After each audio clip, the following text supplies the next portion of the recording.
कुछ ऐसे भावुक जन हैं कि वो कहते हैं, आप कहते हो करोड़वें अंश में दुर्गा जी हैं श्री राधा रानी के। हम नहीं कह रहे। पद्म पुराण पाताल खंड अध्याय 81। जब तत्व की चर्चा होगी तो एक है, जो श्री कृष्ण है वही काली है, जो काली है वही श्री कृष्ण है। मुझे समझने में इतना विभेद है। जिधर देखो उधर वही परम तत्व है, इसलिए कोई छोटा नहीं। जहां तुम जो हो, देवी उपासक के लिए सर्वोपरि देवी, सब उनके नीचे। शंकर उपासक के लिए शंकर जी सबसे, उनके सामने। कृष्ण उपासक के लिए कृष्ण सर्वश्रेष्ठ, राम उपासक के लिए राम। हमें कोई संशय नहीं, क्योंकि वही तत्व बैठा हुआ है। तो हनुमान जी बन के शंकर जी ही चरण पकड़े राम जी के, और राम जी सेवक बन करके रामेश्वर की स्थापना करते। पर जब लीला में आएगा तो एक स्वामी बनेगा, एक सेवक बनेगा, विविध प्रकार की लीलाएं होंगी। अपने उपास्य देव अपने लिए सर्वोपरि हैं, उनके समान कोई नहीं। तर्क की जरूरत नहीं, मान्यता की जरूरत है। ये सबको मानना चाहिए, एक ही तत्व है, उसमें कोई अंतर नहीं। तो लीला रसास्वादन पाने के लिए चरणों में जाकर के अपने अपने गुरुजनों की आराधना करो, खूब नाम जप करो।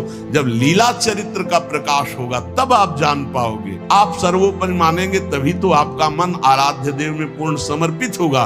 और जब आप अनुभव करेंगे तो सब रूपों में मेरा ही आराध्य देव है, ऐसा आपको अनुभव होगा। एक प्रश्न किसी ने किया कि आप जो प्रायः ये कहते हैं कि श्री जी सर्वोपरि और उन्हीं के अंश से दुर्गादि शक्तियां हैं, तो मुझे चुभता है कि जैसे आपकी इष्ट राधा महारानी है, ऐसे हमारी इष्ट माता जी हैं। तो आप कहते हो करोड़वें अंश में दुर्गा जी हैं श्री राधा रानी के, तो हमको भी तो चुभता है कि आप कहते हो। हम नहीं कह रहे। तस्मात् शास्त्रम प्रमाणम ते कार्याकार्यो व्यवस्थित हो। पहली बात तो हमारी श्री जी क्या है, जब हम श्री जी से चित्त जोड़ेंगे तब पता चलेगा। और दूसरी बात है कि जो शास्त्रों में लिखा है उसे, पद्म पुराण पाताल खंड अध्याय 81, भगवान शिव कह रहे हैं, बहुत ध्यान से सुनिए। अंतरंगैस्तथा नित्य विभूतैस्तैश्चिदादिभिः गोपनादुच्यते गोपी राधिका कृष्ण वल्लभा देवी कृष्णमयी प्रोक्ता राधिका परदेवता सर्वलक्ष्मी स्वरूपा सा कृष्णाह्लाद स्वरूपिणी तथा सा प्रोच्यते विप्र लादिनीति मनीषिभिः। ध्यान से, तत्कला कोटि कोट्यंसा दुर्गाद्यास्त्रिगुणात्मिकाः सा तु साक्षात् महालक्ष्मी कृष्णो नारायणः प्रभुः नैतयोर्विद्यते भेदः स्वल्पोऽपि मुनिषत्तमो इयं दुर्गा हरिरुद्रः कृष्णा शक्र इयं शची सावित्री इयं हरिर्ब्रह्मा धूमोर्णासौ यमो हरिः बहुना किं मुनिश्रेष्ठ बिना ताभ्यां न किंचन चिद चिद लक्षणं सर्वं राधा कृष्णमयं जगत् इत्थं सर्वं तयोरेव विभूतिं विद्धि नारद न शक्यते मया वक्तुं वर्षकोटि शतैरपि। भगवान शंकर कैलाश में विराजमान हैं। देवर्षि नारद जी, शनकादि बड़े बड़े महापुरुषों की सभा लगी हुई, उस सभा में कह रहे हैं। नारद जी को संबोधन करके भगवान शिव कह रहे, हे नारद जी, ये जो श्री कृष्ण प्रिया राधा है, ये महाचैतन्य शक्ति स्वरूपा जितनी भी देवियां हैं, ये सब इनके अंश से प्रकट हुई हैं। ये अंतरंग विभूति हैं, इसीलिए इनको कोई जानता नहीं। अत्यंत गोपन तत्व हैं, इसीलिए इनका एक नाम गोपी है। श्री कृष्ण सदैव इनकी आराधना करते, इसलिए नाम इनका राधा है। और ये सदैव श्री कृष्ण की आराधना में रहती, इसलिए इनका एक नाम राधिका है।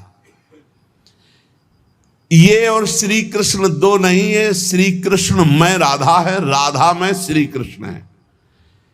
ये राधा परा देवता है। जितनी भी लक्ष्मी आदि शक्तियां सब इन्हीं के अंश से हैं। आपको भगवान का आह्लाद कहा गया है, आह्लाद। और जब मूर्तिमान ये हुई तो राधा कह गई, किशोरी जो कह गई। और तत्कला कोटि कोट्यंसा, भगवान शिव बोल रहे हैं, तत्कला कोटि कोट्यंसा दुर्गाद्य त्रिगुणात्मिका। दुर्गा आदि जितनी त्रिगुणात्मिका दैवी शक्तियां हैं, ये इनके कला से करोड़वें अंश में प्रकट है। यही प्रकट है पर करोड़वें अंश में प्रकट है। हम नहीं कह रहे, ये भगवान शिव कह रहे हैं।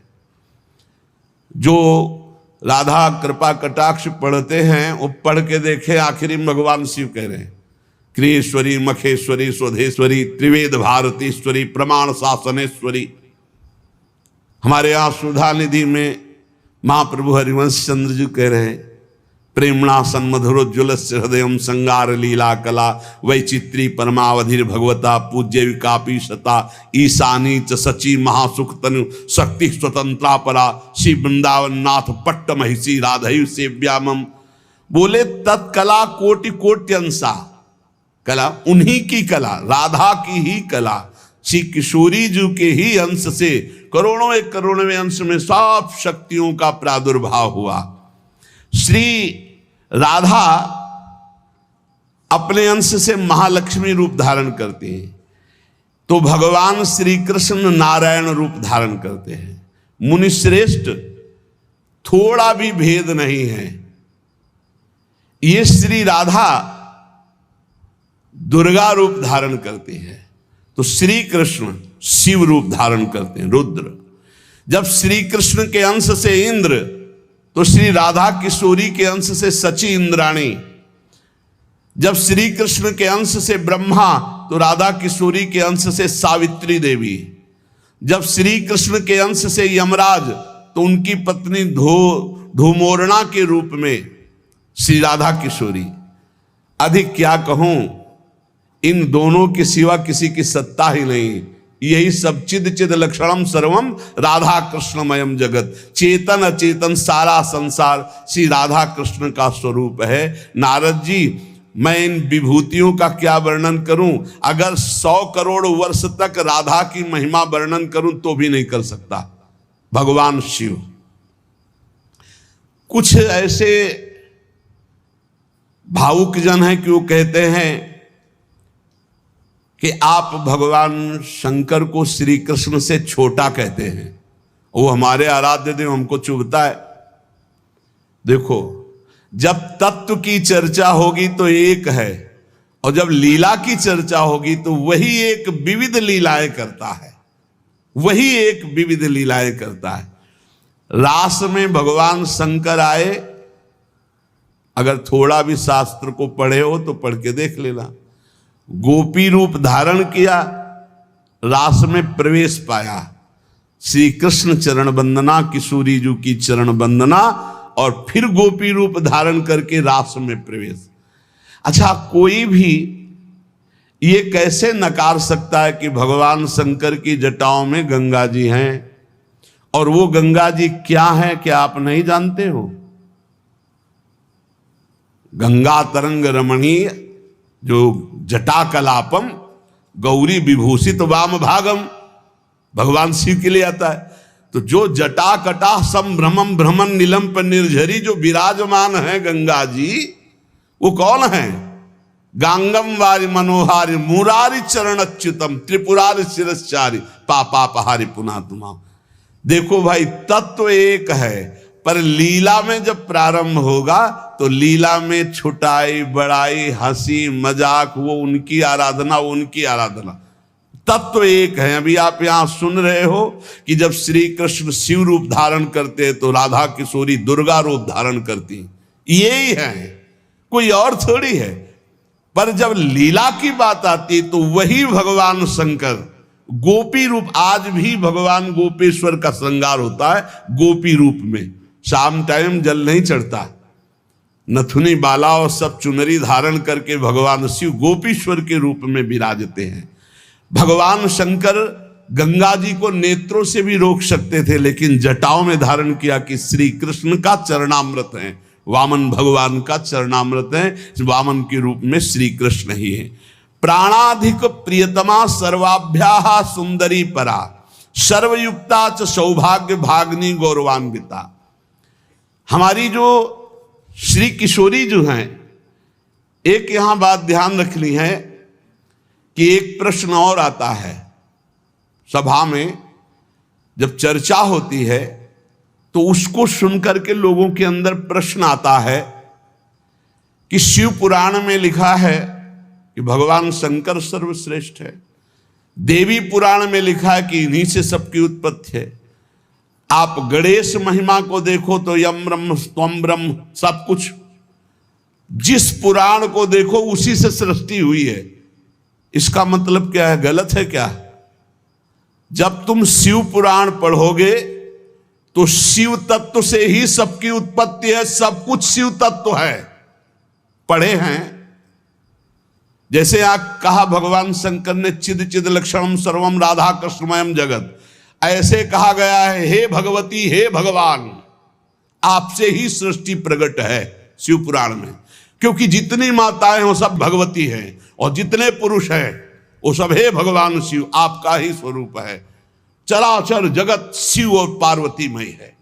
भगवान का ऐसा लिंग प्रकट हुआ शिव जी का कि 100 कल्प तक ब्रह्मा जी उतरते चढ़ते रहे, पार न पाया। फिर भगवान विष्णु उसमें पढ़ना शिव पुराण में, हम तो पढ़ करके बात कर रहे, आर पार नहीं पाया। भगवान शिव से ही नारायण का प्रादुर्भाव होता है, भगवान का प्रादुर्भाव होता है, भगवान शिव से ही ब्रह्मा का प्रादुर्भाव होता है। जब देवी भागवत पढ़ो तो सब कुछ देवी जी से प्रकट हुआ, तो क्या झूठा है क्या? पुराण कोई झूठे हैं क्या? तो अगर उनसे प्रकट हुआ तो इनसे कैसे? भागवत पढ़ करके देखो तो श्री हरि से, नाभि कमल से ब्रह्मा, ब्रह्मा की भ्रकुट से शंकर, रुद्र का अवतार। उधर पढ़ करके देखो तो उन भगवान शिव से ब्रह्मा और श्री हरि प्रकट होते हैं। देवी भागवत पढ़ करके देखो तो देवी शक्ति, ये है क्या? तत्व। तत्व एक है, वही परमात्मा है। वही जब शिव पुराण पढ़ोगे तो सब कुछ शिव की, जब भागवत पुराण पढ़ोगे तो सब कुछ श्री हरि का, और जब देवी भागवत पढ़ोगे तो सब कुछ वही देवी प्रपन्नार्थ हरे प्रसीद प्रसीद मातर जगतो खिलस्य प्रसीद विश्वेश्वरी पाहे विश्वम त्वमीश्वरी देवी चराचरस्य। हे देवी तुम ही चराचर में व्याप्त हो, तुम ईश्वरी हो, तुम सर्वशक्तिमान हो, तुमसे बढ़कर कोई नहीं। क्या समझते हो? जो जहां है वही परम तत्व है और वो वही सब कुछ है। इधर से हम देखेंगे तो कृष्णाकार, उधर से देखोगे तो शिवाकार, उधर से देखोगे तो दुर्गा में, उधर से देखोगे काली में। जो बोलो वही परम तत्व है। पर जब हम लीला का गायन करते हैं तो लीला में विभाग हो जाता है। वही एक परमात्मा, वेद कहता है एकोहम बहुश्यामा, मैं एक बहुत रूपों में हो जाऊं। अब वही परमात्मा शासक बन गया, वही शासित हो गया, वही धर्मात्मा बन गया। उसी के छाती से धर्म प्रकट हुआ, उसी के पीठ से अधर्म प्रकट हुआ। अधर्म करने वाला दंडनीय हो गया, धर्म करने वाला बंदनीय हो गया। लेकिन दंडनीय और बंदनीय में दोनों में एक तत्व विराजमान है, तत्व में अंतर नहीं। ये जो समझते नहीं ना, लीला को समझते नहीं है और तत्व को समझते नहीं, तो ये झगड़ा करने लगते हैं कि शिव को छोटा कैसे कह दिया। पूछो शिव जी से जाके, अरे उनको देखो तो रात दिन भगवत श्री हरि चर्चा करते रहते, और हरि को देखो, उनसे पूछो जाके कि तुम्हारे आराध्य देव कौन है, बोले कि शंकर। हरि से पूछो कि तुम्हारा गुरु कौन है, बोले शंकर। और शंकर जी से पूछो तुम्हारा आराध्य देव को, बोले हरि। और हम आपस में लाठी चलाएं। अरे वो एक है, वो एक है, वो अनेक है। अनेक होते हुए भी एक है, एक होते हुए भी अनेक है। इस बात को समझो। जब देवी भागवत, तो देवी ही सब कुछ है, देवी के ही अंश से राधा है। समझिए आप, जब हम वृंदावन से बोलेंगे तो राधा के अंश से देवी है। जब आप शिव पुराण से बोलेंगे तो शिव के अंश से हरि है, और जब भागवत पुराण से बोलेंगे तो हरि के अंश से शिव है। आप इस बात को समझिए, जब लीला का बात, लीला प्रसंग आएगी तो उसमें भेद हो जाते हैं। जैसे ब्रह्म ऋषियों ने विचार किया कि इन तीन महान भगवत स्वरूपों में कौन सबसे बड़ा है। क्या उन ब्रह्म ऋषियों को पता नहीं कि हरि ही ब्रह्मा है, ब्रह्मा हरि ही शिव है, शिव ब्रह्मा और हरि में किंचित मात्र भेद नहीं। स्वयं भगवान बोले मैं ही हर हूं, मैं ही विधि हूं, मैं ही हरि रूप हूं। जगह जगह वर्णन है। लेकिन जब भृगु जी परीक्षा के लिए गए तो ब्रह्मा जी के सामने जाके ऐसे खड़े हो गए। यह भद्रता है गुरुजनों के सामने ऐसे खड़े होना, ऐसे नहीं खड़े हुआ जाता, ये अभद्रता कही जाती। गुरुजनों के सामने सावधानी पूर्वक हाथ जोड़कर या बहुत नम्र ऐसे। अब वो गए और ऐसे खड़े हो गए। ब्रह्मा जी ने कहा तो सभा की मर्यादा के विरुद्ध है, पर भृगु जी उनके पुत्र हैं, थोड़ा गुस्सा आया पर शांत रहे। शंकर जी के पास गए, बोले आओ भाई, बहुत दिनों बाद आगमन हुआ भृगु जी से। बोले हम तुम्हारे गले नहीं लगते हैं, परम पवित्र रहते हैं। उठाया त्रिशूल उन्होंने कि हमको। भृगु जी शांत होकर के वहां, और भगवान हरि के पास गए, सैया में पड़े हुए थे, सीधे लात मारी जाके, सीधे छाती पे लात। भगवान उठे और कहा मुझे पता नहीं था आप आ रहे हो, नहीं आपकी अगवानी करता, और चरण दाबने लगे। बोले आपके चरण बहुत कोमल है, मेरी छाती बहुत कठोर, कहीं चोट तो नहीं लग गई। और आज के बाद जब जब अवतार भी लेंगे तब तक आपका भृगु चरण चिन्ह ये हमारे छाती पे बना रहेगा, ये हमारा बड़ा सौभाग्य हो। आंसू आ गए भृगु जी के।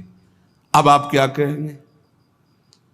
कोई छोटा बड़ा नहीं, जब लीला होती है और एक ही तत्व है तो रंगमंच पर वही सब रूप धारण किए, जगन नाटक वही भवा, इस बात को सब। पर जब हम किशोरी जी की बात कहेंगे तो किशोरी जी के अंश से सब शक्तियां हैं, और जब आप दुर्गा की बात करें तो आपको वहां से दिखाई देगा किशोरी जी दुर्गा जी के अंश है, क्योंकि इधर से अंश वो, उधर से अंश वो उनकी अंशी, वो उनकी अंशी, कोई अंतर नहीं। इधर से हम बोलेंगे श्री कृष्ण के अंश से शिव, और जब शिव पुराण में पढ़ोगे तो शिव जी के अंश से श्री कृष्ण। अब इसमें संशय थोड़ी, क्योंकि वही एक तत्व है, विविध प्रकार से लीला कर रहा है। इसलिए भ्रम का तो ध्यान छोड़ दो, भ्रम छोड़ दो। जब जब जैसा अवसर आया वही रूप धारण किए तत्व विराज। पर जब लीला की चर्चा होगी तो माधुर्य रस में ऐश्वर्य का प्रवेश नहीं, भगवान के ऐश्वर्य का प्रवेश नहीं, तो और ऐश्वर्य शक्तियों की तो बात जाने दो।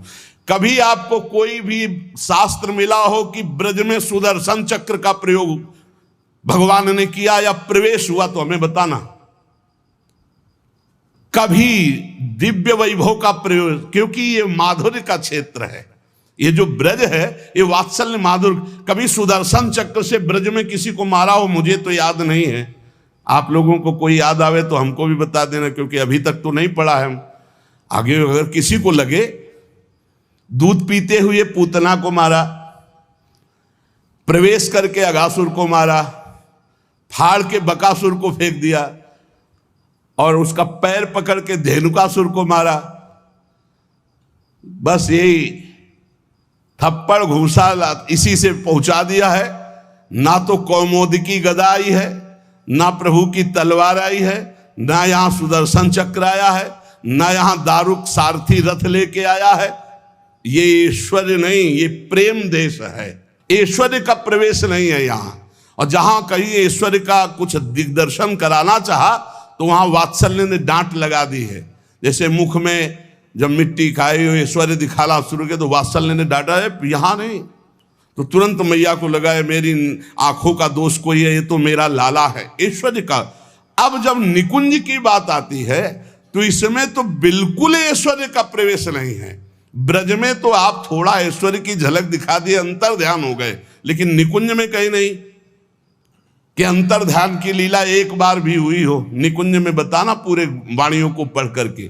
अब जो निकुंज रस है इसमें कहीं वर्णन नहीं है कि अष्टभुजा का प्रवेश है या षोडश भुजा का।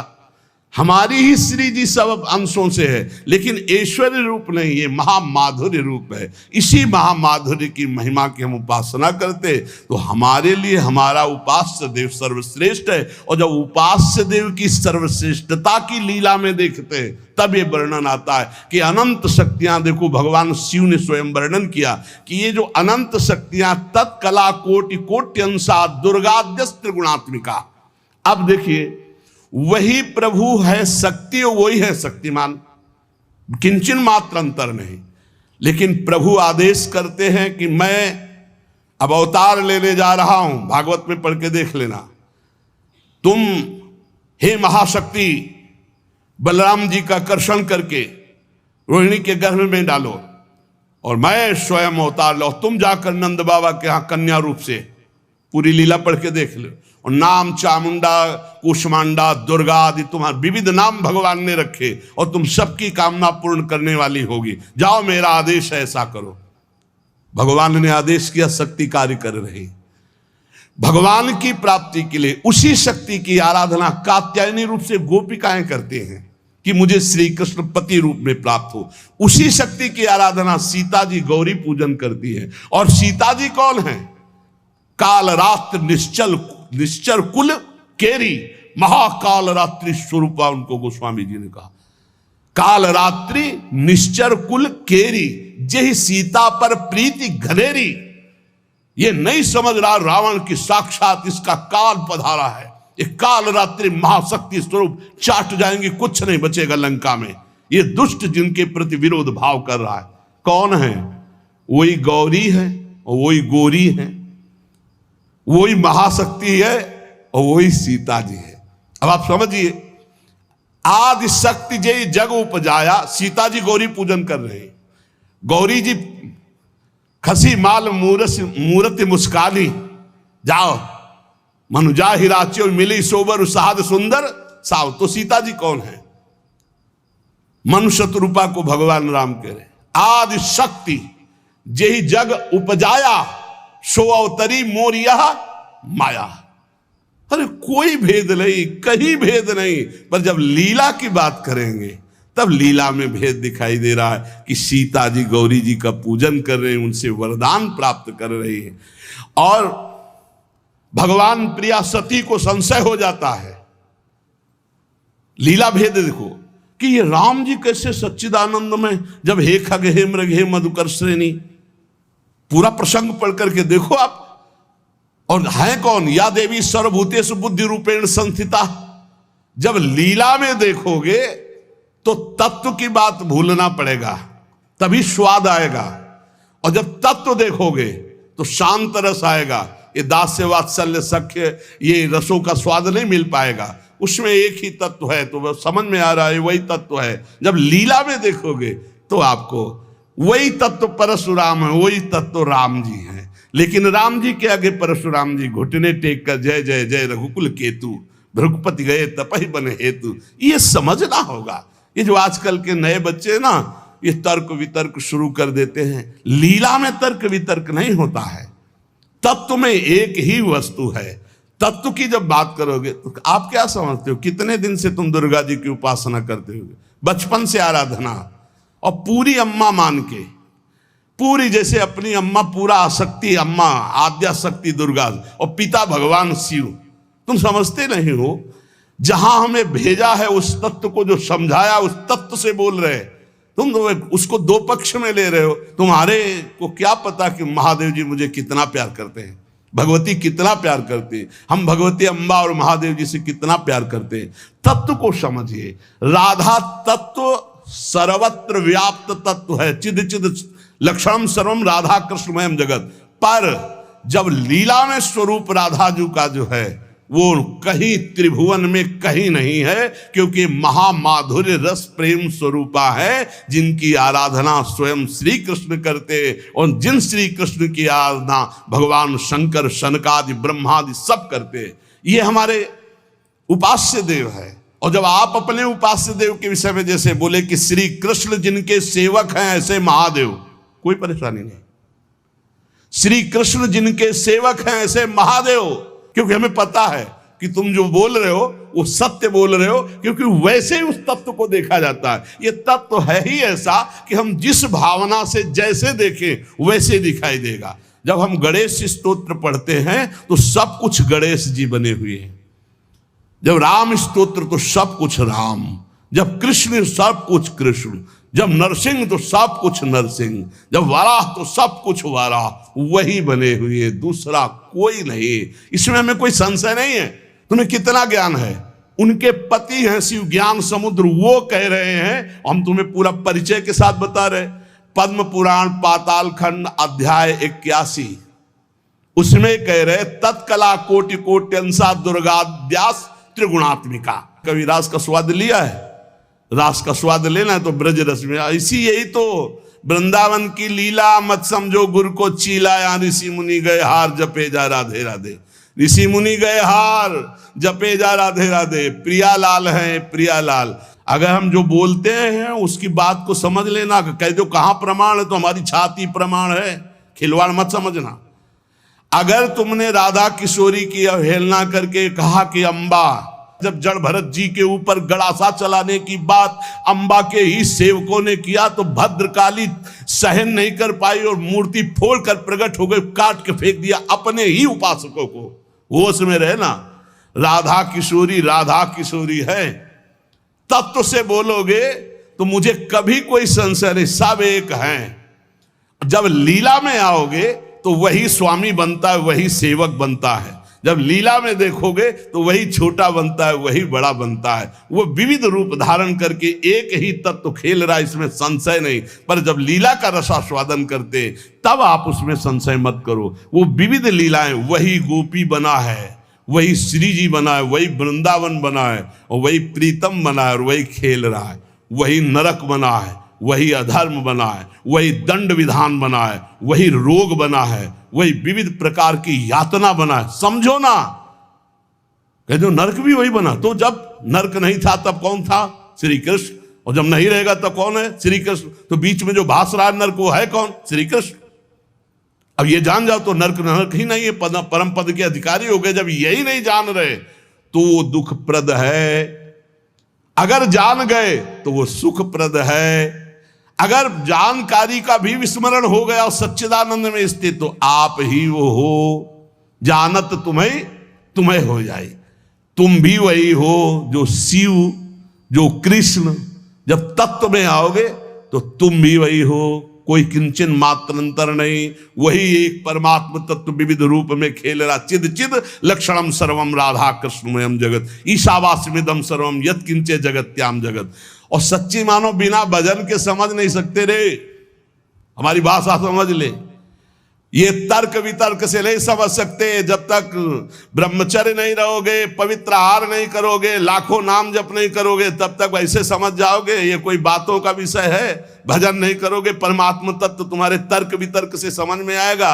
इसलिए समझा देते कि समझ लो, तुम्हारा मंगल हो जाए। और अगर ऐसे पक्ष और विपक्ष की भावनाएं रखोगे तो तुम्हें संतों में दोष दर्शन हो जाएगा। पक्की बात समझ लो। इसलिए बहुत सावधान। यहां से जो चर्चा होती है वो भगवत प्रसाद स्वरूप होती, उसका पान करो तर्क छोड़ करके। खूब नाम जप करो डट के, बन जाओगे। खूब संतों की चरण धूलि माथे पे।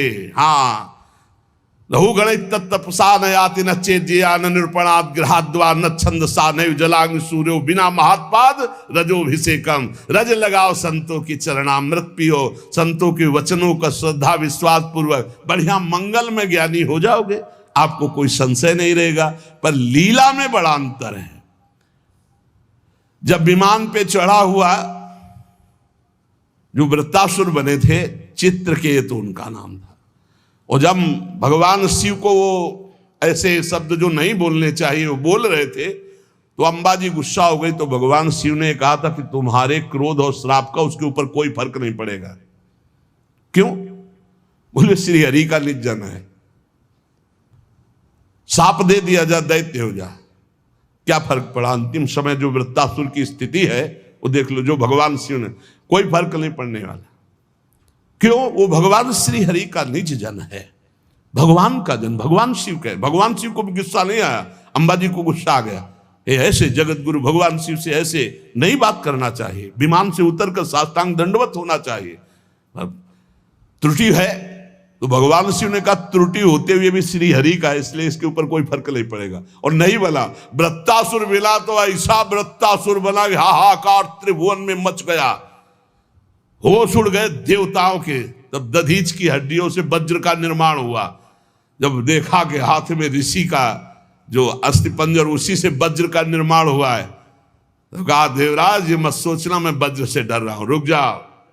भगवान हरि से बात की, जैसे छोटा सा बछड़ा अपनी माँ की, जैसे घोंसले में बिना पंख उगे हुए बच्चा चिड़िया का अपनी माँ का, जैसे परदेश गए हुए पत्नी अपने पति का चिंतन, हे नाथ ऐसे ही हमारी वृत्ति आप में लगी रहे। और आज चलाओ, ये अमोघ है, चिंता मत करो, ये अमोघ है, मेरे ऊपर चलाओगे विध्वंस हो जाऊंगा, क्योंकि मैं जानता हूं ये क्या स्थिति वृत्तासुर की। अंतिम समय एकदम भगवदाकार वृत्ति जो बड़े बड़े ब्रह्म ऋषियों की होती है, वही महाभागवत वृत्तासुर की। इसलिए हरि सर्वत्र सब रूपों में व्याप्त है, इसमें कोई संशय नहीं। मत्तः परतरम नान्यत् किंचित् अस्ति धनंजय। पर पुराणों में जो है, जहां जिस पुराण की चर्चा वही सर्वोपरि है। अगर देवी भागवत तो सर्वोपरि, उसी से सबका प्रादुर्भाव, शिव पुराण तो सर्वोपरि, उसी से सबका प्रादुर्भाव, गणेश तो उसी से सबका प्रादुर्भाव, आदि गणेश जिसकी पूजा ब्याह में माता पार्वती और भगवान शंकर भी करते हैं। जिधर देखो उधर वही परम तत्व है, इसलिए कोई छोटा नहीं।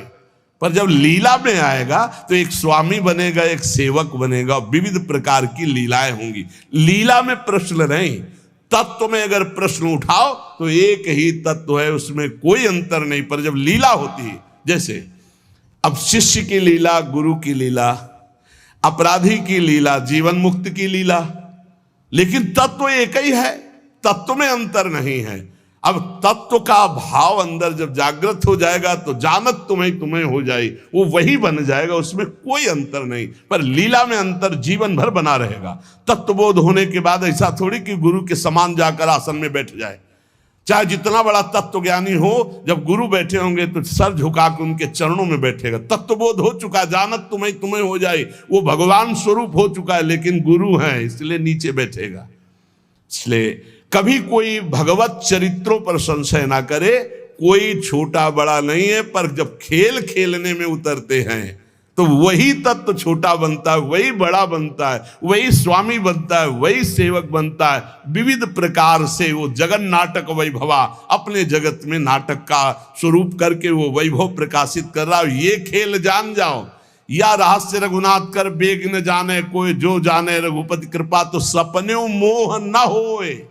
ये जो अज्ञान की बातें करते हैं, इनके अंदर भजन नहीं, इसलिए जान नहीं पाते। प्रवचन धंधा नहीं, प्रवचन है ये, जो तुम्हारे हर दुर्गुण दुराचार का नाश करके तुम्हें सतमार्ग में स्थापित कर देगा। ये वो नहीं है, ये कोई धंधा नहीं, ये केवल केवल भगवत प्राप्ति के लिए। और यहां जितनी चर्चा होती है वो सब उसी एक तत्व की होती है, और उसी एक तत्व में कोई स्वामी है, कोई सेवक है, कोई महान है, कोई छोटा है, बस तत्व में अंतर नहीं। आपने लाखों बार सत्संग में सुना होगा कि तत्व एक ही है, इसमें कभी संशय नहीं है। हाँ, जब उसकी लीला चलती तो लीला में भेद है, और लीला रसास्वादन में भेद है, और रस की भाव गरिमा में भेद है। जैसे कोई सखा है तो कोई दास है, कोई गोपी है तो कोई सहचरी है, और अलग अलग भावों से उसी परमात्मा तत्व का रसास्वादन हो रहा है।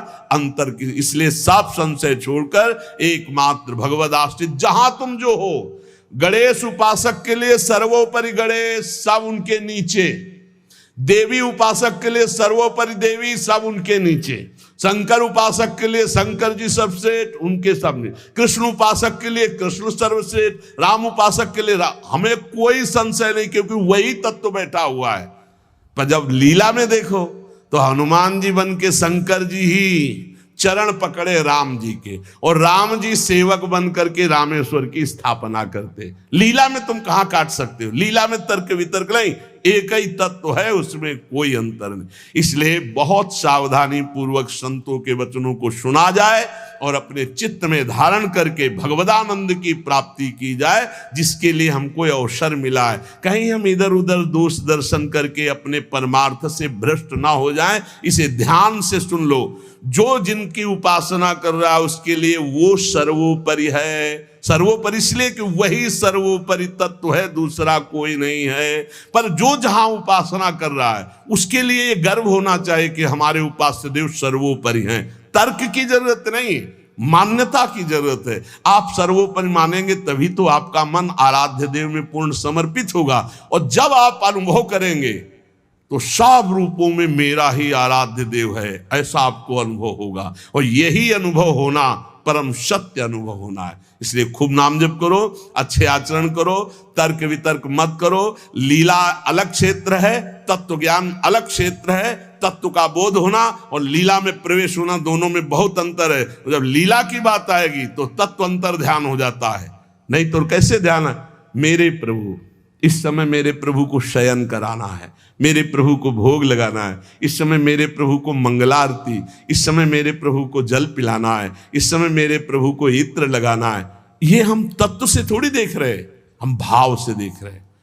भावोत्सवेन भजताम रस कामधेनु। और जब हम भाव से देखते हैं तब हमको ये दिखाई देता है कि हमारी श्री जी के समान केवल श्री जी है, दूसरा कोई नहीं है।